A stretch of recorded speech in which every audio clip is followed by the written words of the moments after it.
Bienvenue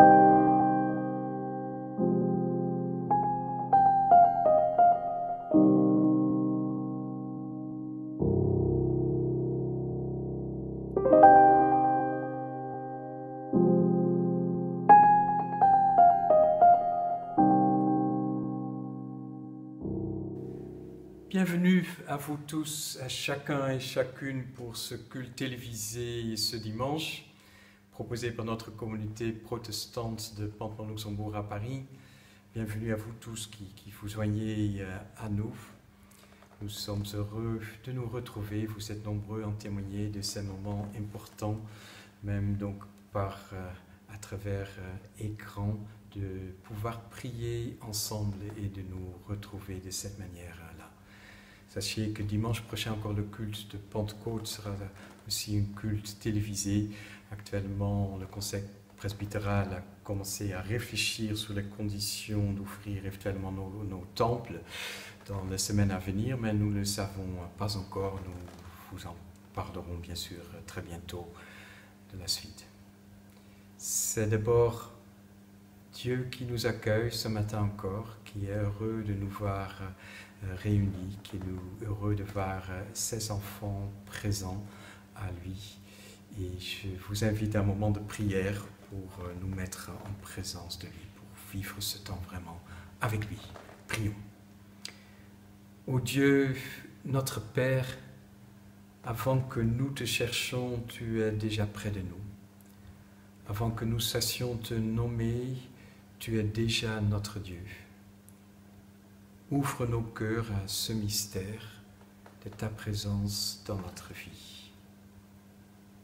Nous, que tu connais chacun par notre nom, nous sommes précieux pour toi. Que ce matin encore, ta parole, que la parole et l'esprit de Christ nous rapprochent de toi. Comme on s'approche d'une source pour se faire du bien, pour se désaltérer. Viens nous désaltérer par ta parole et par ton esprit. Nous te le demandons dans le nom de Jésus-Christ. Amen. Le culte de ce matin est un dimanche avant Pentecôte, la grande fête de Pentecôte, mais aussi 4 jours après une autre fête chrétienne, la fête de l'Ascension, que nous avons célébrée jeudi dernier. Cette fête qui est considérée un peu comme une fête mineure, n'est-ce pas, au milieu des grandes fêtes chrétiennes, une fête un peu de transition vers Pentecôte, mais connue peut-être sur le sens profond de cette fête, ce Christ qui monte au ciel pour être auprès du Père. Dans ma prédication, j'aimerais faire aujourd'hui un plaidoyer pour le sens important de cette fête comme une étape importante dans la vie, la venue de Christ vers les hommes. Avant cela, une prière qui est inspirée par la fête de l'Ascension, ce Christ qui quitte ses disciples pour aller vers Dieu et qui laisse ces hommes sur terre avec tout ce qu'ils ont dans le cœur. Et ça peut être aussi nous qui sentons le Christ absent dans notre vie, trop dérobé à nos yeux. Prions ce texte avec Christian. Nous prions. Seigneur Jésus-Christ, pardonne-moi pour ces jours dans lesquels tu me sembles si bien élevé au ciel, si dérobé à ma vue et éloigné de ma vie, disparu dans le mystère du Père, que je me sens lourd et atterré, abandonné à moi-même, avec mon poids terrestre et mes fragilités, pris dans ce tourbillon du monde. Mon être voudrait ressentir ta présence et ton souffle vivant respirer en moi, mais il ne sent que le souffle essoufflé de ma propre existence. Ces jours-là, Seigneur, je me crois abandonné, orphelin, oublié. Et voilà que dans ma prière inquiète, j'entends ta voix prier en moi par le doux murmure de ton esprit. Je suis avec toi tous les jours jusqu'à la fin du monde. Pardonne-moi, Seigneur, pardonne-moi mes abattements et replis sur moi-même, en oubliant cette promesse de ta présence fidèle à mes côtés. Toi qui es monté auprès du Père pour être présent à nous tous les jours de notre vie. Que le souffle de ton esprit, qui n'est qu'une autre présence de toi, me donne de regarder le ciel infini au-dessous de moi avec une confiance renouvelée, celle qui vient des profondeurs de mon être et qui monte, quel que soit le poids de mes jours, dans une mystérieuse ascension vers toi. Amen. Si nous louons, si nous chantons le Seigneur avec tout notre cœur, toute notre âme, toute notre force, c'est aussi une manière qui se rend présent pour nous, qui vient dans notre cœur, qu'il est vivant dans notre cœur. C'est pourquoi la louange aussi étant si important, est vraiment une prière qui monte vers Dieu. Je vous invite à chanter, à louer avec moi, avec tout votre cœur, si vous le pouvez, avec ce chant, ton amour, ta présence dans ma vie. Je veux t'adorer de tout mon cœur, de toute mon âme et de toute ma force. Chantons, louons ensemble le Seigneur. Ton amour, ta puissance, ta présence dans ma vie.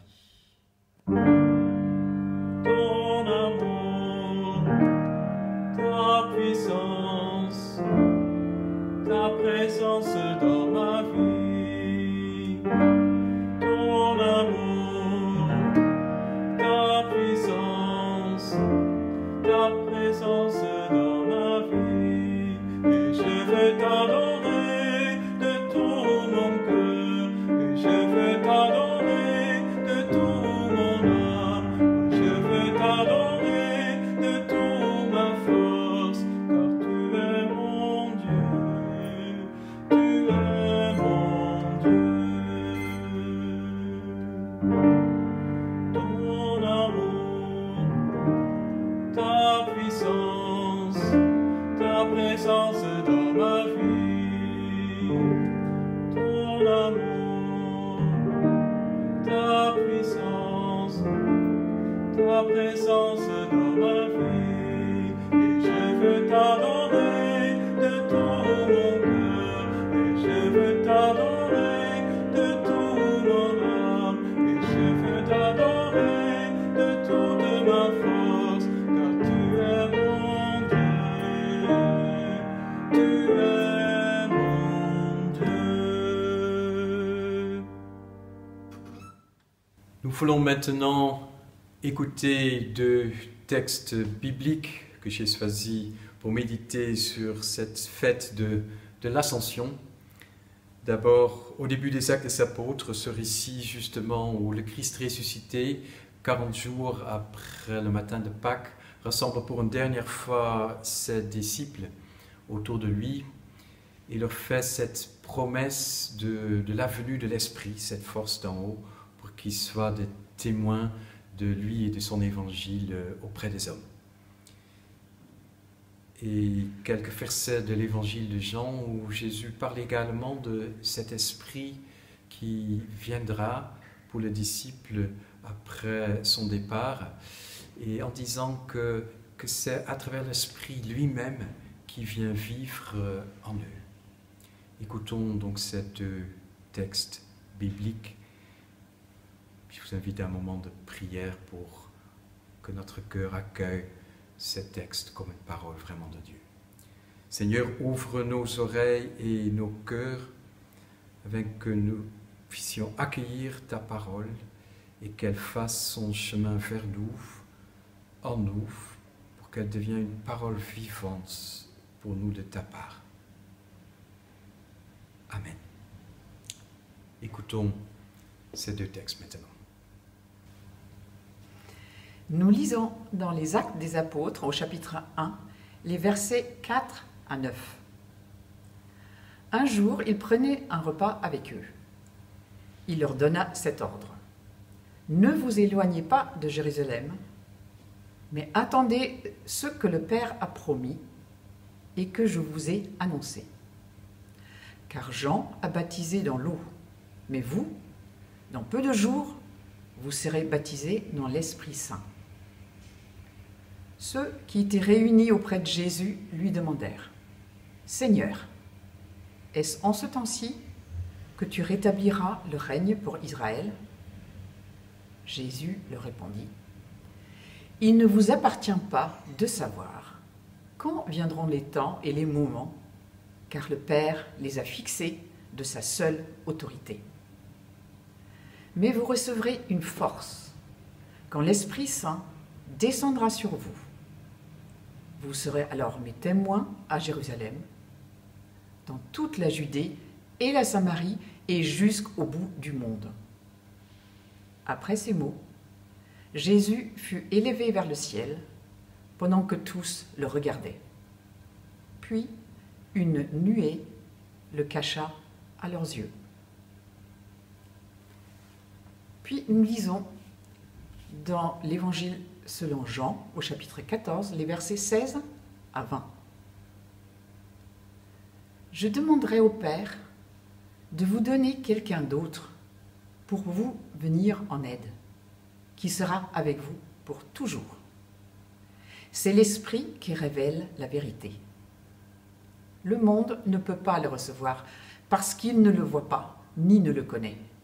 Vous, vous le connaissez parce qu'il demeure avec vous et qu'il sera toujours en vous. Je ne vous laisserai pas seuls comme des orphelins. Je viendrai auprès de vous. Dans peu de temps, le monde ne me verra plus, mais vous, vous me verrez parce que je vis et que vous vivrez aussi. Ce jour-là, vous comprendrez que je vis uni à mon Père, que vous êtes unis à moi et moi à vous. Seigneur, ta parole est vérité. Sanctifie-nous par ta vérité. Avant la prédication, c'est Simon Holmes qui nous joue un morceau improvisé au piano. Je lui en remercie. C'est aussi un de nos responsables scouts et avec lui, à travers lui, je salue tous nos responsables scouts et notre groupe scout de Pantelon-Luxembourg, qui ici dans le temps de confinement ont proposé aux jeunes plusieurs après-midi de jeux interactifs par petit écran, qui était un moment fort de se retrouver pour tous ces scouts, nos louveteaux et nos éclaireurs. Voilà, je les remercie de cet temps d'animation pour nos jeunes et je les salue. Voilà donc moment musical avec Simon Holmes au piano.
Chers frères et sœurs, j'aimerais ce matin vous parler de cette fête de l'Ascension.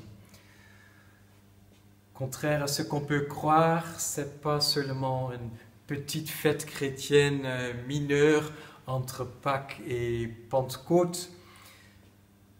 Ce n'est pas une fête qui seulement nous donne une journée fériée, 10 jours avant Pentecôte. C'est bien une fête qui célèbre un moment essentiel dans la vie de Christ et la manière que Dieu vient vers nous, vers les hommes. Cette fête de l'Ascension, quand le Christ donc monte vers le ciel, l'Ascension vient de l'ascendre, le mot latin monter, a été fêtée par les premiers chrétiens dès le IVe siècle, quand on a commencé dans l'Empire romain devenu chrétien à faire des pèlerinages vers la Terre Sainte. Et on pensait d'avoir trouvé le lieu où Jésus était monté au ciel à Béthanie. Et c'est devenu très tôt un lieu de pèlerinage. On parlait de l'intronisation du Christ. Parce qu'en montant vers le ciel, c'est vrai, le Christ retourne vers Dieu pour être Dieu avec Dieu, être assis à la droite du Père, comme nous disons dans le symbole des apôtres, qui est une allusion à la fête de l'Ascension, où le Christ partage désormais la puissance, la gloire de Dieu pour régner avec lui sur l'univers, sur les hommes. Il est devenu Dieu avec Dieu en étant à la droite de Dieu le Père. Cette intronisation du Christ comme roi avec Dieu n'est pas peut-être l'essentiel de cette fête chrétienne. Parce que ce Christ, il est le don de Dieu aux hommes. Et s'il est auprès du Père, c'est pour continuer à se donner aux hommes, désormais comme le Christ ressuscité vivant. Et cela d'une manière spirituelle, par l'Esprit, de manière universelle, à travers le temps et l'espace, et de manière aussi intérieure dans les hommes, par la présence de son Esprit dans l'homme.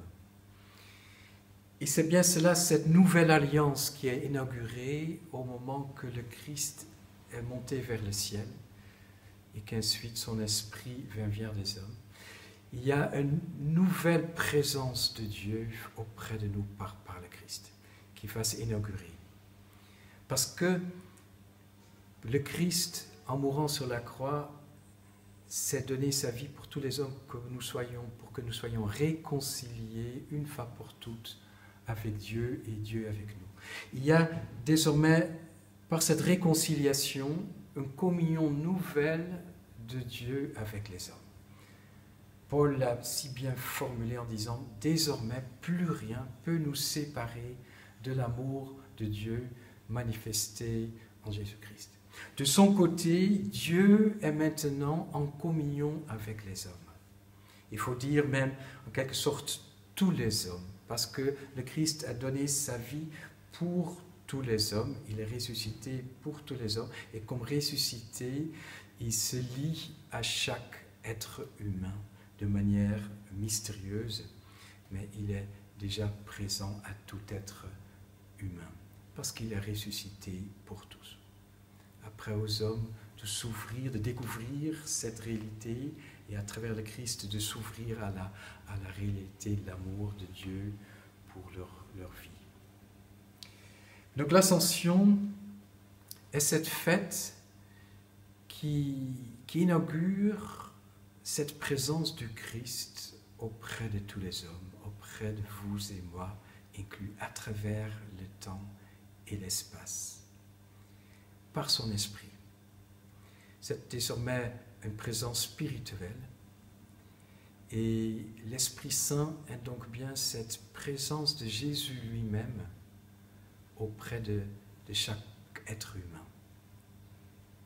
C'est la présence du Christ qui qui vient vivre mystérieusement auprès de nous, en nous, qui fait que nous pouvons ouvrir notre cœur envers lui dans la prière ou la louange, et qu'il soit présent pour nous. Et dès qu'il est présent, il nous met en communion avec la source de la vie, qui est Dieu le Père, parce que lui, il est en pleine communion avec Dieu le Père. Le Christ continue à se donner à vivre pour les hommes. Et c'est bien là une continuité impressionnante avec sa propre vie de Jésus, le Jésus qui a vécu en Galilée, en Palestine au 1er siècle, qui est effectivement cet homme, comme dit Dietrich Bonhoeffer, qui vit pour les autres. Jésus est tellement habité par l'amour du Père qu'il vit pour les autres à chaque instant, dans cette disponibilité, dans son amour qui tournait vers les autres, dans l'accueil des autres. Il vit pour les autres. C'est une pro-existence qui caractérise la vie du Christ, comme il vit pour Dieu, dit Dietrich Bonhoeffer. Et même dans sa mort, où il est d'abord victime des violences des hommes, le Christ va donner le sens profond à sa mort, que sa mort aussi est un don. Il se donne aux hommes, pas quelques-uns, mais à tous les hommes. Ainsi, il vit pas seulement pour les autres, mais il meurt aussi pour les autres, il donne sa vie pour les autres.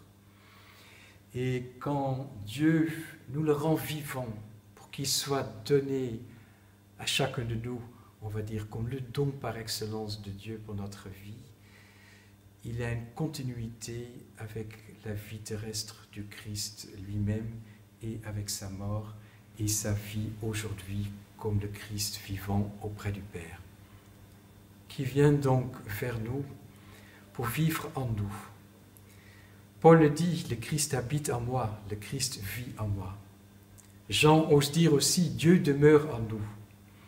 C'est un langage tellement fort et mystique que pour nous protestants encore plus, peut-être les catholiques qui ont parfois cette dimension mystique dans leur foi plus accessible, pour nous protestants, il y a quelque part cette séparation entre Dieu et nous à cause du péché, que penser Dieu aussi à l'intérieur de nous, qu'il vit en nous, extrêmement pour nous, presque déconcertante et troublante, je crois. Pourtant, cette dimension-là, de la présence de Dieu auprès de nous, qu'il est aussi en nous, est bien attestée donc dans le Nouveau Testament, dans la parole de Jean, qui dit « Dieu demeure en nous là où nous nous aimons ».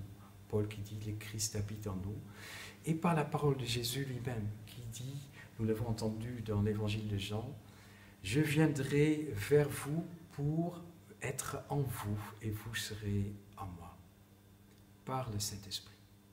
Le Saint-Esprit est bien cette manière par laquelle le Christ est présent en nous.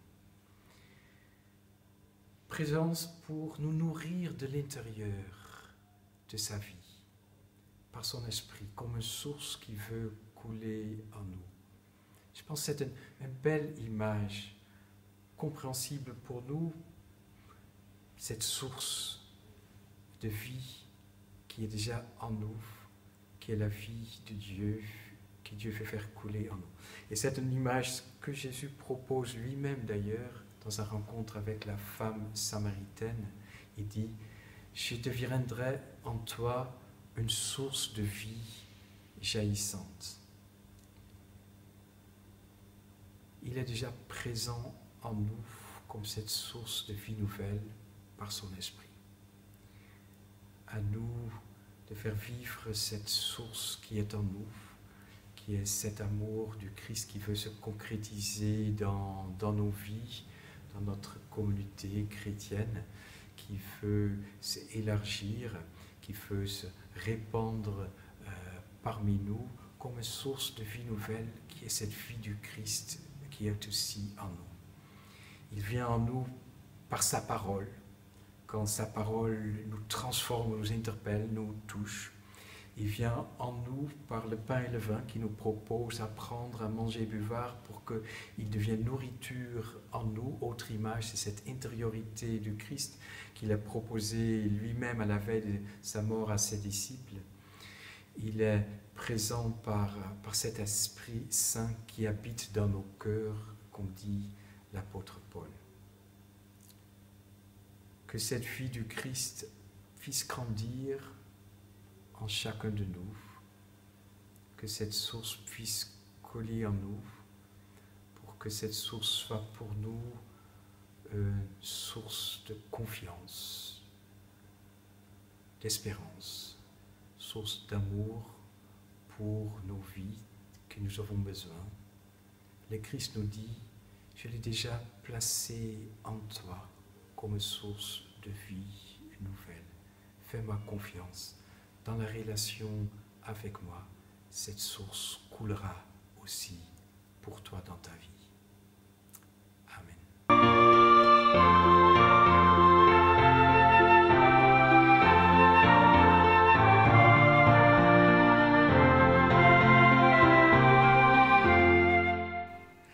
Je vous invite maintenant à un chant de louange au Père et au Fils et au Saint-Esprit. Père, nous t'adorons. Chantons ensemble ce beau cantique.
Je vous invite maintenant à nous rassembler dans la prière d'intercession. Et c'est Dominique Faucherolles qui présidera ce moment à partir d'une prière inspirée par un texte de Michel Bertrand. Venons vers Dieu avec nos vies et la vie du monde dans la prière. Prions. Seigneur, dans ce moment où une crise sanitaire sans précédent remet en cause notre façon de vivre, dans nos familles, dans notre pays, dans notre monde, nous venons vers toi pour te prier avec humilité et confiance, pour te remettre nos vies et la vie du monde. Tu connais tous les méandres de nos vies, nos chemins de traverse et de solitude, les chemins où nous pouvons perdre courage. Mais tu sais aussi que nous voulons mettre nos pas dans les tiens. Nous comptons sur ta grâce et la force de ton esprit pour avancer sur ce chemin avec une confiance toujours renouvelée. Nous te demandons d'élargir l'espace de nos vies à la dimension de ton amour et d'avoir un cœur assez large pour que beaucoup puissent y trouver leur place.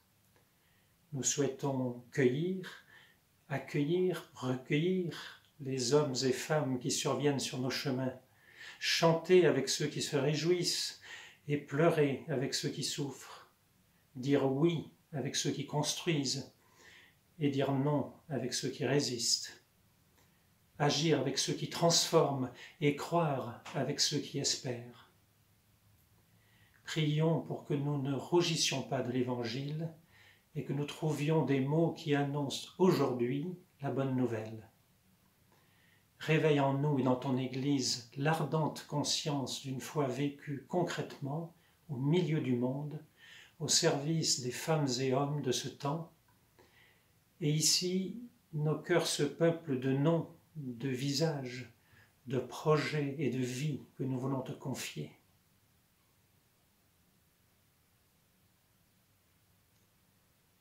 Nous te confions nos proches, nos familles, nos enfants, notre communauté protestante de Pantemont-Luxembourg et toutes les églises chrétiennes qui s'inspirent de ton évangile. Nous te confions notre pays et tous ses acteurs politiques, sociaux et économiques dans ce temps de crise. Donne à tous et chacun ce dont il a besoin pour avancer et pour prendre des décisions justes et sages dans ce temps d'incertitude, pour qu'ensemble, nous puissions rebondir vers des jours meilleurs. Unis dans ton esprit et solidaires avec le monde que tu aimes, nous te disons la prière que Jésus nous a enseignée. Notre Père, qui es aux cieux, que ton nom soit sanctifié, que ton règne vienne, que ta volonté soit faite sur la terre comme au ciel. Donne-nous aujourd'hui notre pain de ce jour. Pardonne-nous nos offenses, comme nous pardonnons aussi à ceux qui nous ont offensés. Et ne nous laisse pas entrer en tentation, mais délivre-nous du mal, car c'est à toi qu'appartiennent le règne, la puissance et la gloire pour les siècles des siècles. Amen. À la fin de ce culte, recevons encore une parole d'envoi et la bénédiction de Dieu sur notre vie. Que l'odeur de ta grâce, poussée par le vent de ton esprit, éveille ce monde au parfum de ton amour. Que le pain de l'Évangile soit multiplié et dispersé aux quatre coins du monde par le souffle de ton esprit, pour soulever le cœur de l'homme vers Dieu et pour laisser descendre le ciel parmi nous. Que le souffle de l'Esprit, que l'amour de Dieu le Père et que la présence à jamais du Christ à côté de nous soit avec nous et bénit chacun de nos vies. Vous êtes bénis de Dieu de trois façons. Allez dans la joie et dans la paix de notre Dieu. Amen. Rendez-vous dimanche prochain pour le culte de Pentecôte. À ne pas manquer, ce sera à nouveau un culte télévisé. Nous participerons des jeunes, aussi des enfants. Ce sera avec une dimension communautaire comme nous aimons dans notre communauté. Et pensez à soutenir financièrement notre communauté qui en a besoin, comme d'autres églises, aussi dans ce temps par la fidélité de vos dons. Merci à chacun de vous. Je vous invite à la fin de ce culte à Pantemont pour une œuvre à l'orgue de Jean-Sébastien Bach, Komm Gott, Schöpfer, Heiliger Geist, viens Saint-Esprit créateur. C'est une œuvre majestueuse de Jean-Sébastien Bach écrite à la fin de sa vie, que je vous interprète donc sur les orgues de Pantemont. Et l'avantage de comprendre plutôt par des images nos cultes, c'est que vous pouvez voir pour une fois l'organiste derrière son instrument, où normalement il est caché derrière ces imposants instruments que sont les orgues. Bon dimanche à chacun de vous, bonne semaine et rendez-vous dimanche prochain pour le culte de Pentecôte. À bientôt.